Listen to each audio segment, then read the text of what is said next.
Está entrando no ar pela Rádio Universidade 800 AM o programa T-Move, Temas Emergentes em Movimento. O que te move? Muito boa noite. Agora são 18 horas e está começando mais um T-Move, Temas Emergentes em Movimento. Boa noite, eu sou a Maria Aparecida Azolim, pedagoga na Coordenadoria de Tecnologia Educacional da UFSM. E junto com o professor Clayton Hillig apresentaremos o programa de hoje, direto dos estúdios da Rádio Universidade 800 AM. O programa T-Move, Temas Emergentes em Movimento, é um projeto da Coordenadoria de Tecnologia Educacional da UFSM, vinculada à Prograde, Pró-Reitoria de Graduação. O T-Move surgiu a partir do programa de capacitações Temas Emergentes e Ensino Híbrido para a Educação Básica, que visa levar palestras e capacitações que contribuam com a educação básica. O projeto tem mais de 200 instituições parceiras no Brasil todo. E neste ano damos início a um programa de rádio semanal, ao ar pela Universidade 800 AM. Teremos aqui, sempre às terças-feiras, um espaço de conversas e trocas de ideias, através de entrevistas com os palestrantes do Temas Emergentes e outros convidados. Então, toda terça-feira teremos um encontro, sempre conversando, debatendo, discutindo os mais diversos temas. Hoje, a nossa conversa é com o professor José Moran, professor, pesquisador, conferencista e mentor de projetos de transformação na educação. O professor José Moran trabalha com ênfase em metodologias ativas, modelos híbridos, tecnologias digitais e projetos de vida. O professor Moran realizou sua palestra no último dia 5, no programa Temas Emergentes, com o título Educar na Esperança em Tempos Difíceis. A palestra está disponível no canal do YouTube Capacitação Digital UFSM. Seja muito bem-vindo, professor Moran. Professor Moran, boa noite. Boa noite a todos. É um prazer estar com vocês falando sobre educação e falando sobre esperança. Então, são dois temas fascinantes. Para iniciar nossa conversa, professor, o que lhe move como educador? O que me move como educador é a possibilidade de construir o projeto de vida possível a cada um, quer dizer, a mim, como pessoa, e a cada um dos educandos, dos estudantes, as pessoas que entram em contato comigo.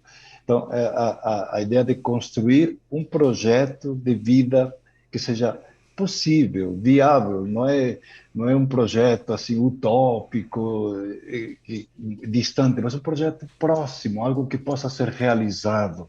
Então, é o projeto de vida possível de cada um, seja gestor, professor, aluno, pai, é o projeto de cada um de nós. Então, o que me move hoje é a vontade de ajudar as pessoas a aprender, a viver uma vida mais interessante, significativa e com discernimento, com uma visão assim aberta do mundo e com esperança, que é o tema de hoje.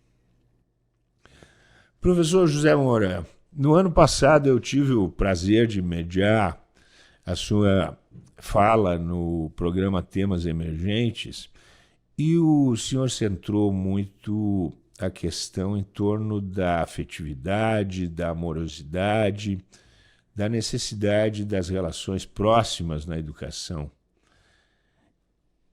De que forma é José Moran?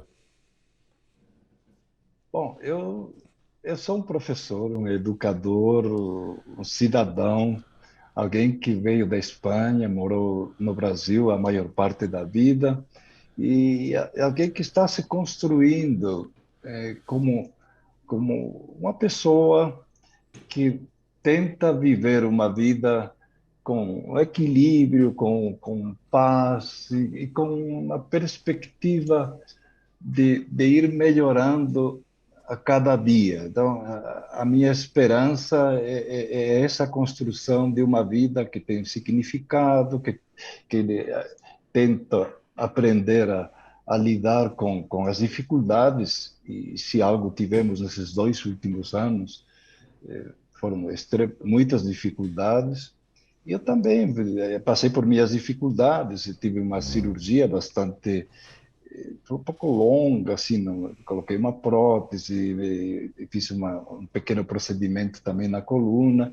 Então, passei um tempo nesses grande, assim, na recuperação, em ver minha perna muito inchada, em ir construindo movimento. Então, também eu estou falando como alguém que tenta, em cada momento, mesmo nos momentos difíceis,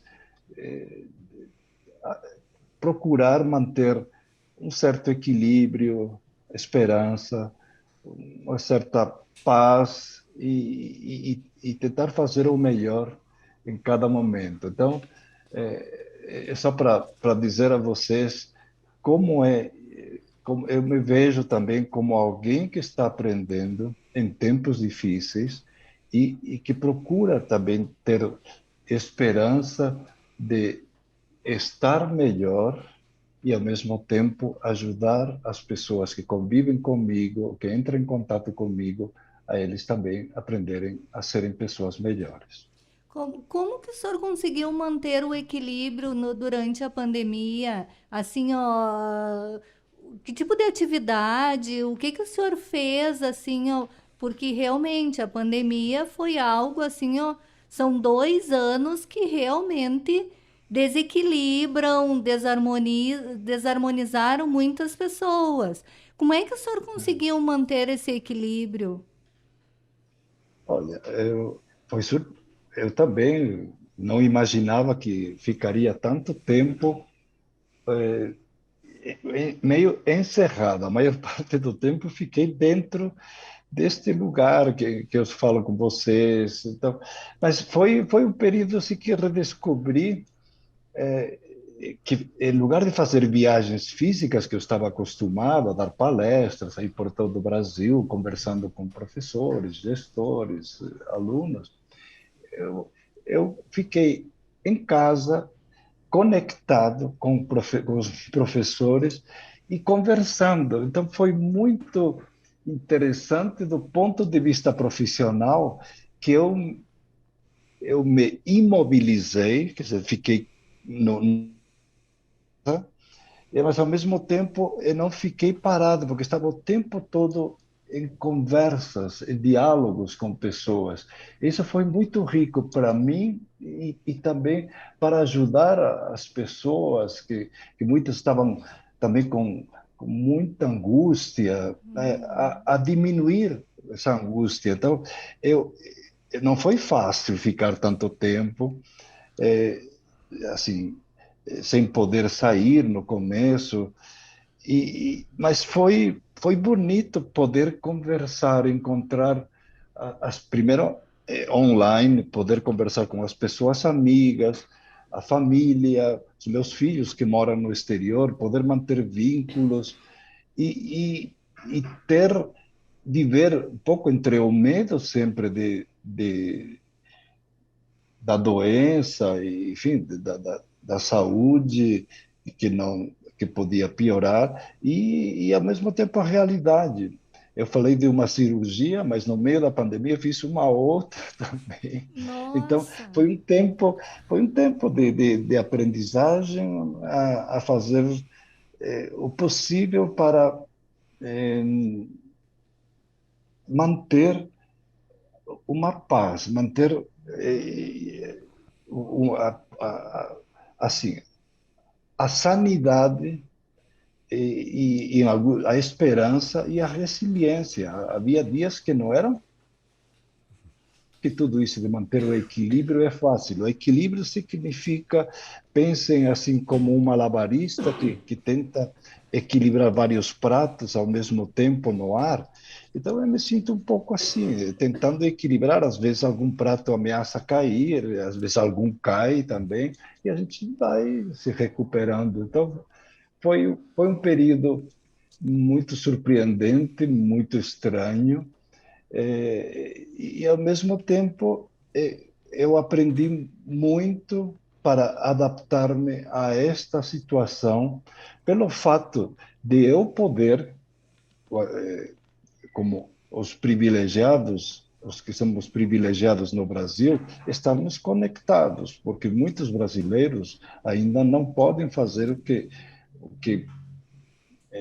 entrar em plataformas, poder ver-se e ouvir-se facilmente. Então, nós sabemos que uma parte grande dos brasileiros conseguiu interagir, mas outra parte também foi ficando meio à margem, tanto nos processos de convivência online, como de aprendizagem mais organizada. Muito bem, professor. Dentro desse contexto, né, pós-pandemia, onde a gente acirrou as desigualdades socioeducacionais, mas, por outro lado, integramos tecnologias da informação, a educação, de que maneira o senhor vê as nossas perspectivas e possibilidades em relação à educação? Olha, estamos num período um pouco desafiador, bastante desafiador. De um lado, esses 2 anos nos desestruturaram muito, porque tivemos que, de um lado, aprender, mas, ao mesmo tempo, essa aprendizagem foi tão desigual que agora estamos retomando um pouco mais sistematicamente como, como vamos fazer esse encontro físico que sempre é a escola, principalmente na educação básica, é o espaço fundamental da aprendizagem mais intencional, e como organizar tudo que nós já sabíamos antes, esses encontros, com as possibilidades também de abrir a escola para o mundo físico, já para a cidade, para os espaços em torno da escola, e para o mundo digital, para os encontros assim, com pessoas que estão em outro lugar, mas com as quais podemos aprender em qualquer momento. E ao mesmo tempo, esses 2 anos foram muito duros, porque além de perder muitas pessoas, que são perdas irrecuperáveis, nós também tivemos um aumento muito grande da pobreza, na desigualdade, no desemprego. Eu convivo numa cidade grande, eu moro em São Paulo, e me entristece, assim, mano, cada vez que eu ando pelas principais avenidas, e ver assim, barracas com famílias pequenas morando nessas avenidas. Então, não é algo.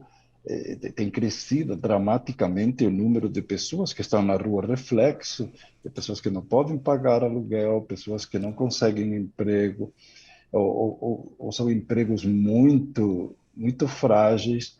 Então, quando eu falo de educar na esperança em tempos difíceis, é essa ideia de ir recuperando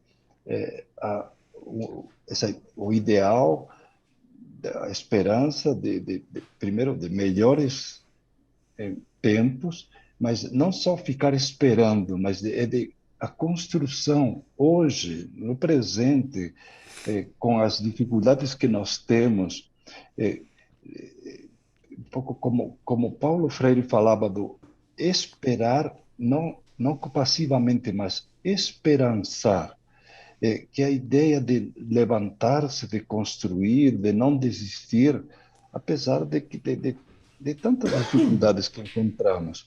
E as dificuldades que encontramos também nos oferecem enormes oportunidades de reorganizar tudo aquilo que nós estávamos acostumados. Tá?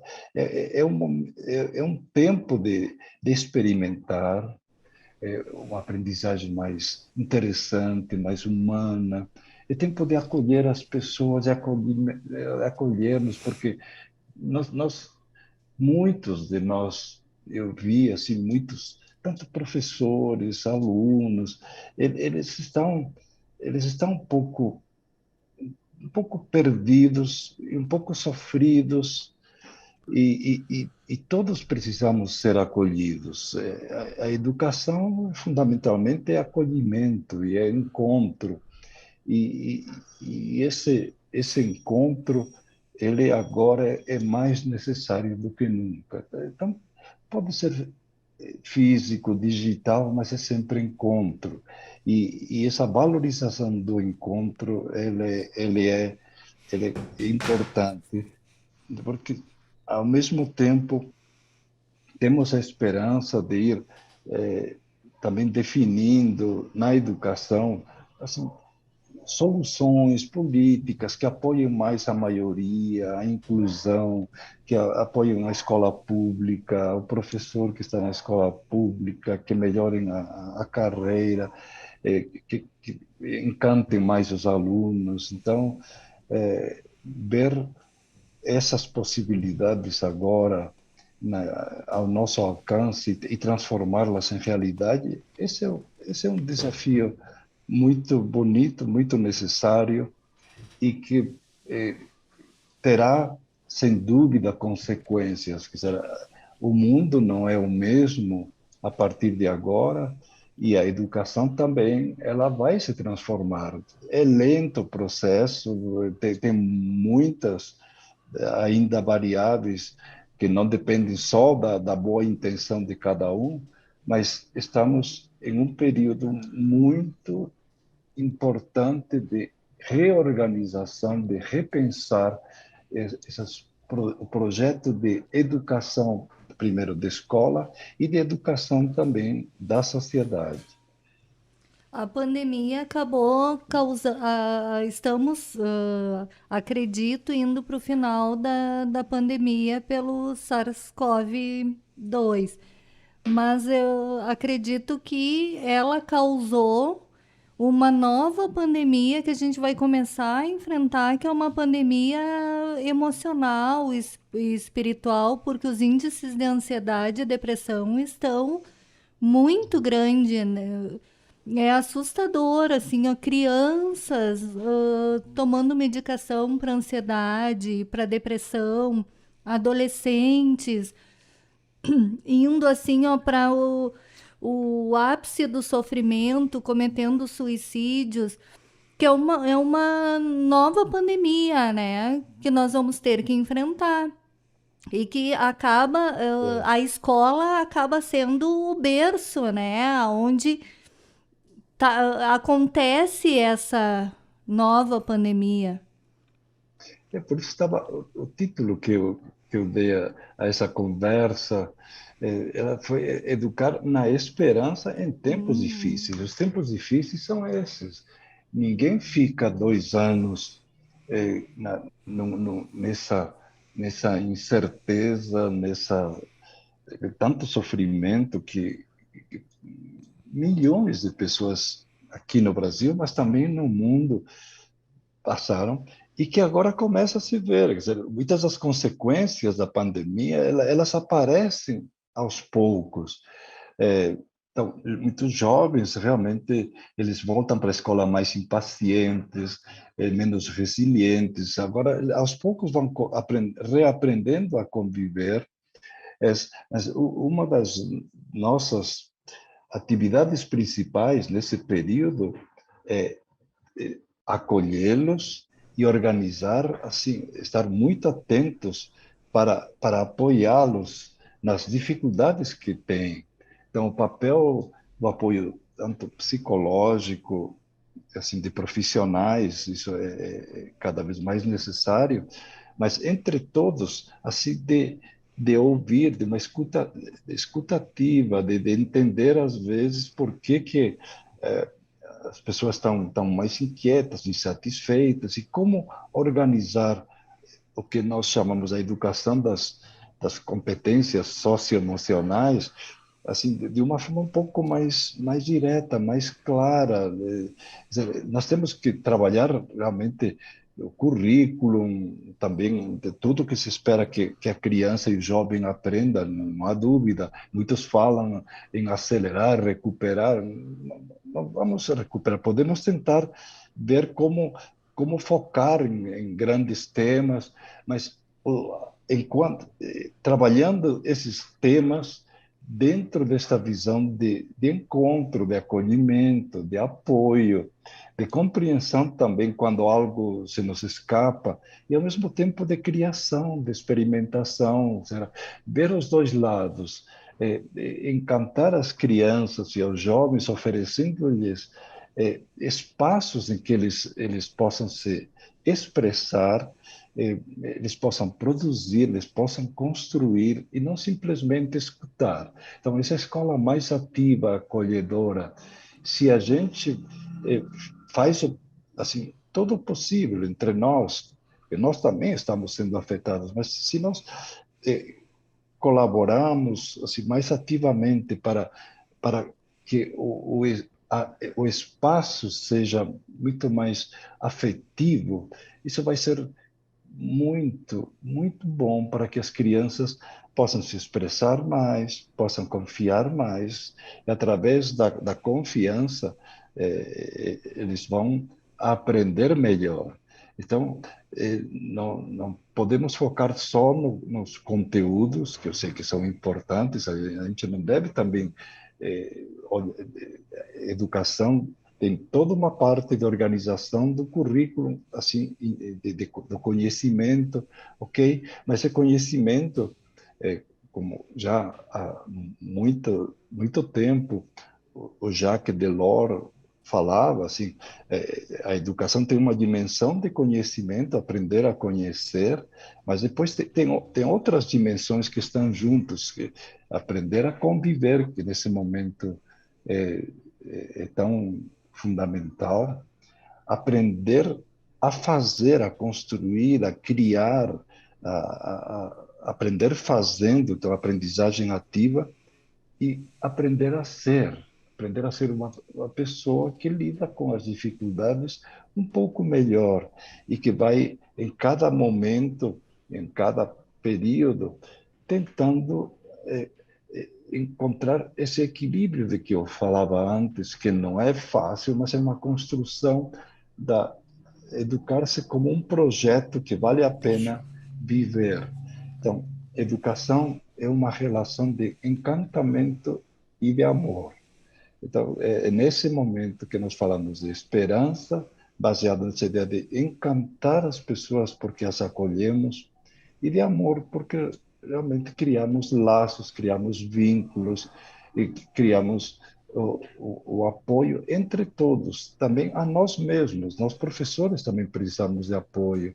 Todos estamos juntos num período de construção difícil e, ao mesmo tempo, esperançador e muito estimulante, olhando assim, por isso que é de esperança dentro das dificuldades.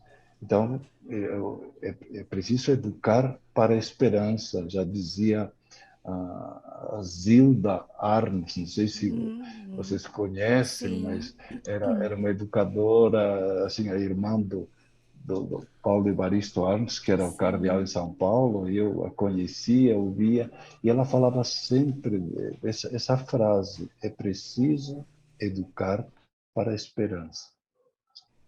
O educar é estabelecer relações, né, professor?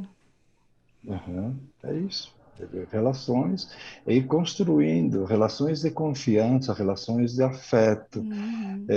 que tenham significado, enfim, e é uma construção às vezes um pouco mais difícil, não há dúvida que estamos num momento difícil, num momento tranquilo, não é? Mas é um momento de apoio. É dizer, quando alguém na sua família tem uma dificuldade, alguém fica doente, o que que a gente faz?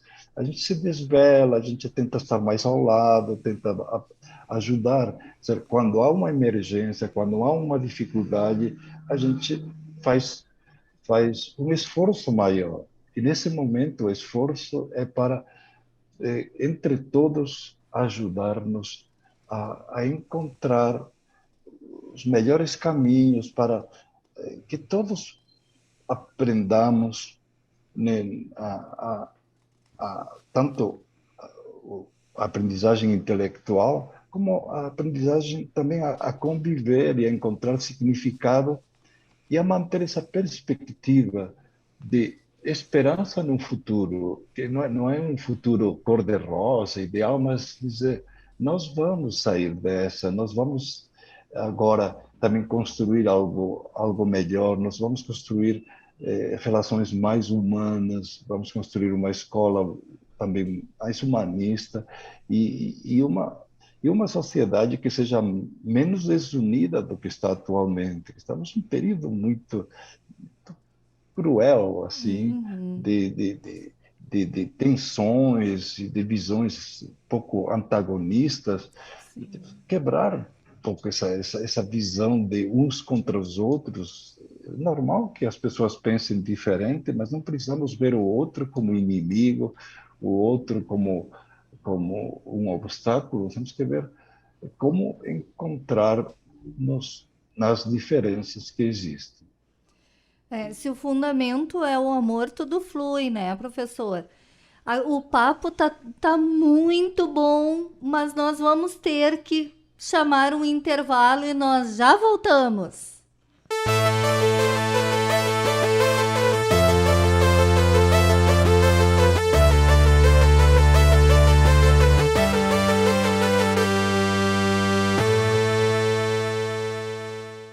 Estamos de volta. Para você que ligou o rádio agora, seja muito bem-vindo. O T-Move é um programa de conversas e trocas de ideias através de entrevistas semanais com convidados. Traremos sempre assuntos sugeridos pelos parceiros dos temas emergentes. Um momento para conhecermos mais a nossa UFSM. Agora, Drops em Educação. Olá, eu sou o professor Sandro Luiz Peter Medeiros e atualmente estou respondendo pela direção do Centro de Ciências Rurais. Eu vou expor alguns números, alguns detalhes para que vocês tenham melhor compreensão, né, do que é o Centro de Ciências Rurais. Então, atualmente, o Centro de Ciências Rurais ele está constituído por 201 docentes, 166 técnicos em assuntos educacionais, 2.681 estudantes, tanto de graduação, né, como pós-graduação. O Centro de Ciências Rurais, mais conhecido como CCR, ele é constituído por 11 departamentos, e justamente os docentes e a maioria dos TAIs estão lotados nos departamentos. Com relação a programas de pós-graduação, o CCR possui 10 programas de pós-graduação, sendo 8 programas de mestrado e doutorado, e 2 programas de pós-graduação a nível de especialização. Com relação a cursos de graduação, nós temos 7 cursos de graduação, sendo 4 de bacharelado, os cursos de agronomia, engenharia florestal, medicina veterinária e zootecnia. Temos 2 cursos tecnológicos, né, que é o curso superior de tecnologia em alimentos e o curso superior de tecnologia em agronegócio. E temos também uma licenciatura em EAD, tá, que é a licenciatura em educação do campo. O CCR se caracteriza por um centro que trabalha tanto a parte de ensino, mas também de extensão, pesquisa e inovação. Para vocês terem uma ideia, o CCR ele possui 784 projetos de pesquisa e inovação, 167 projetos de extensão e 62 projetos de ensino, mais 4 projetos de prestação de serviço. Com relação aos projetos de prestação de serviço, talvez o mais conhecido seja aquele prestado pelo Hospital Veterinário Universitário, que também faz parte do CCR. Você está ouvindo o programa TMOV, pela Rádio Universidade 800 AM. Hoje, com a presença do professor, pesquisador e escritor José Moran. Professor Moran, fale um pouquinho das metodologias ativas e como elas podem auxiliar nesse esperançar. Aprendemos, né, nesses últimos anos, não só na pandemia, mas já antes e agora na pandemia, reforçamos, é que para aprender nós temos assim que combinar todas as possibilidades. Nós podemos ver, ouvir, falar, mas principalmente nós temos que agir. Então, quanto mais o estudante ele vai experimentando as situações, ele vai sendo um pouco mais protagonista, ele se sente participante, ele faz e depois reflete. Então, ativo não significa ativismo, só fazer, mas é um fazer acompanhado por alguém mais experiente, que é o professor, para ajudá-lo a refletir sobre esse fazer. Então, é um fazer refletido, como John Dewey já falava há muito tempo, no final do século XIX, já no começo do século XX, desse aprender fazendo e refletindo, experimentando e tentando tornar visível esse processo. Então, as metodologias ativas, elas não são novas e normalmente na escola, o professor, mesmo aquele que dá muito aula expositiva, ele também organiza grupos, debates, mas talvez hoje temos, assim, me refiro assim, principalmente aos professores assim mais convencionais, temos que tentar falar um pouco menos e encantar os estudantes a partir das experiências, de que eles se expressem, de que eles pesquisem, sejam pesquisadores, e depois que eles sejam produtores, que eles falem um pouco e escrevam e contem o que eles pesquisaram, o que eles leram, o que eles discutiram, e isso é o processo ativo, mas sempre com o professor ele como um gestor. Então, eu vejo o professor como alguém que está gerenciando um processo que é complexo, porque cada aluno aprende de um jeito, e sempre temos alunos que são mais rápidos e mais lentos, mais assim, curiosos e outros e expansivos e outros talvez mais introvertidos. Isso sempre faz, mas sempre aconteceu. Mas colocar essa ênfase em que o aluno se sinta mais participante, que ele possa fazer algumas escolhas, que ele também possa trabalhar dentro do seu ritmo, é extremamente importante. E hoje temos, assim, quando possível, alguns aplicativos e algumas plataformas, sei lá, como a Khan Academy, que são plataformas que permitem que cada um aprenda, cada estudante aprenda um pouco dentro do seu jeito e o professor possa observar esse processo e depois adequar as atividades às necessidades de cada grupo de alunos. Então, essa é uma possibilidade que na pandemia ficou muito visível para uma parte das escolas, para aquelas que tinham essa conexão. Sabemos que não são todas, mas há agora um desafio de como encantar os estudantes com essa mistura de experimentação e reflexão usando essas tecnologias que estão aí no computador, no celular, enfim, nas mãos de uma parte boa dos brasileiros.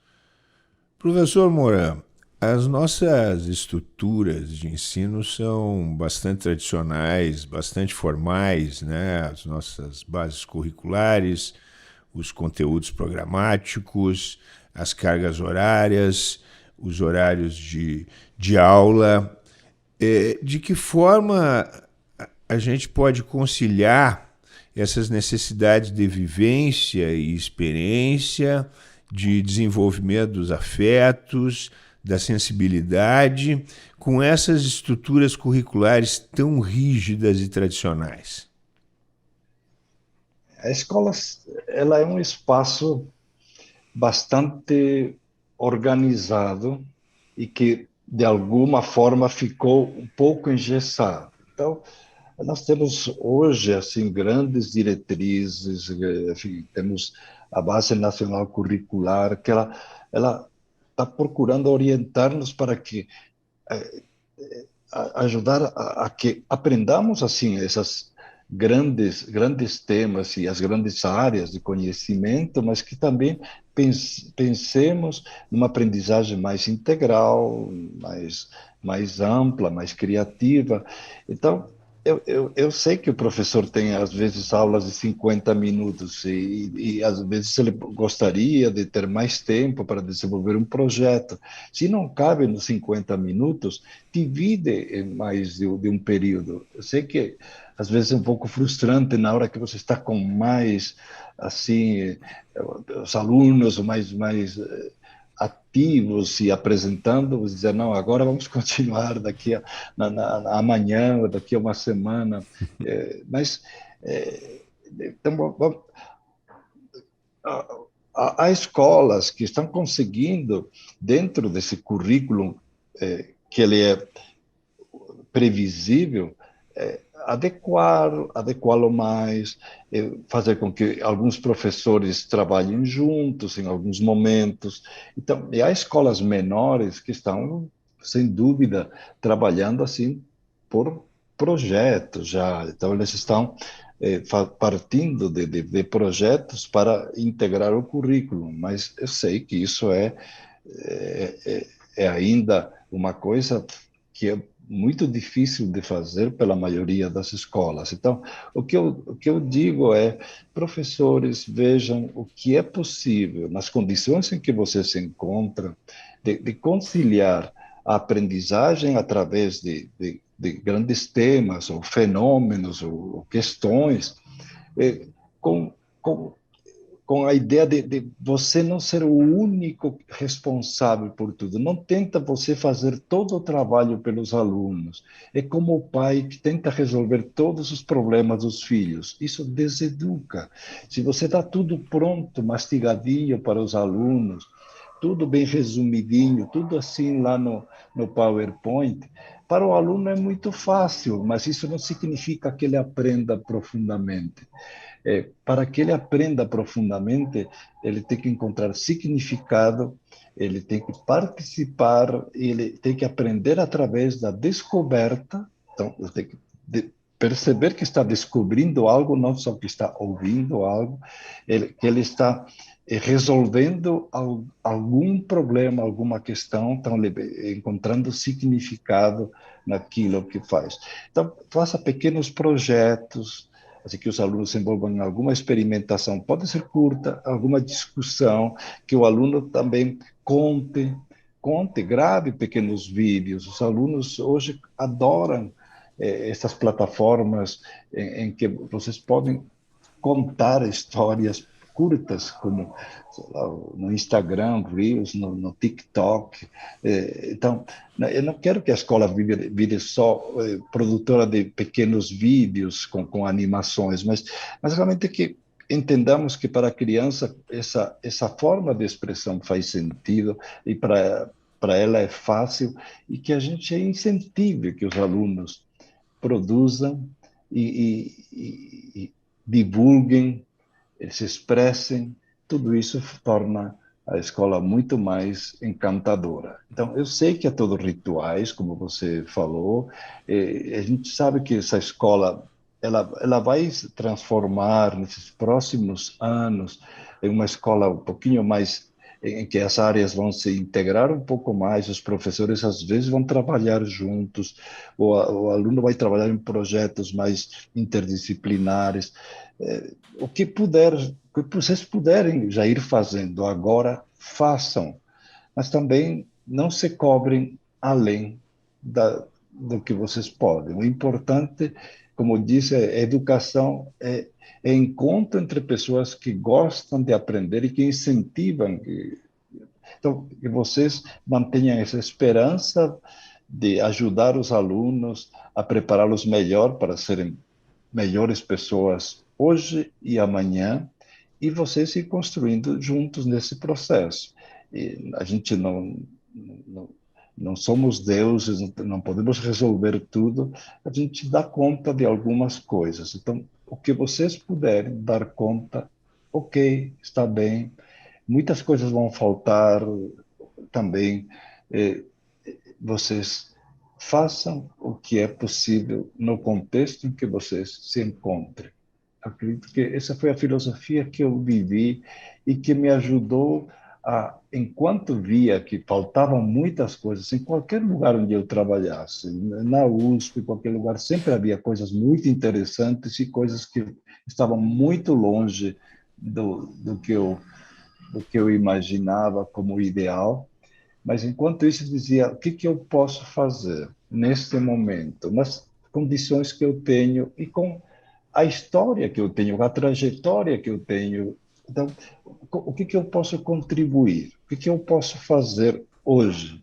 E não me colocar dizendo, não dá para fazer porque não tem isso, não dá para fazer porque a escola está engessada. A escola precisa ser desengessada. Algumas ainda estão muito conteudistas, algumas estão muito burocráticas, mas quem de alguma forma rompe com isso é quando você consegue juntar alguns colegas para fazer um projeto legal, quando você consegue entusiasmar os alunos para que eles vão a campo e pesquisem e conversem, quando você faz com que os alunos façam visitas a algum museu, algum lugar, quando usem algum recurso que é legal. Então, invente, crie, não se deixe sobrecarregar pelo que falta, mas olhe as possibilidades que você tem, e são muitas. Uma escola, assim, seria uma escola conspirativa, professor. Ou como diria Paulo Freire, uma escola assim é fácil educar-se e ser feliz.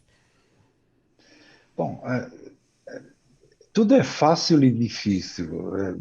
A gente sempre quer que tudo funcione bem, e isso é um pouco Uhum. utópico, mas é fácil você sensibilizar os alunos quando você tem uma proposta que para eles faz sentido. Quando você coloca uma questão que os mobiliza, quando você conta uma história que os sensibiliza, Uhum. quando você propõe uma atividade que eles veem que isso contribui para melhorar algo, então eles encontram significado, eles vão atrás. Os estudantes são pessoas também curiosas, só que eles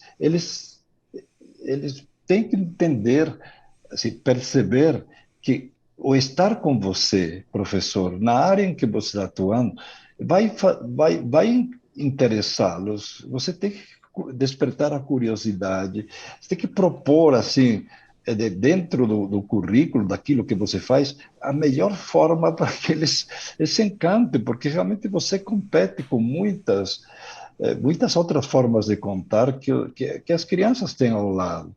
Se você não é inspirador e não coloca uma proposta que é legal, um projeto interessante, o aluno vai lá e se distrai. Ele tem o YouTube, ele tem o TikTok, tem o Netflix, enfim, qualquer plataforma, e ele se distrai, ele vai atrás, ele tem as redes sociais. Então, a gente tem que estar muito atento hoje para que estar na escola, o aluno nos perceba como pessoas que são pessoas inspiradoras, pessoas que trazem um novo olhar.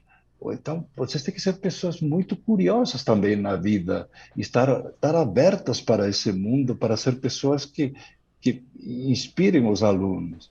Tem professores que são encantadores, mas tem outros que eles ficam só preocupados em falar de conteúdo, em cumprir uma tarefa, e isso é pouco hoje. Sabe? A tarefa, assim, o conteúdo, ele tem que estar dentro de estratégias de motivação rápida. O aluno logo percebe, e eu vejo isso com os meus netos, assim, eles têm uma atitude muito diferente com um professor ou com outro da mesma escola.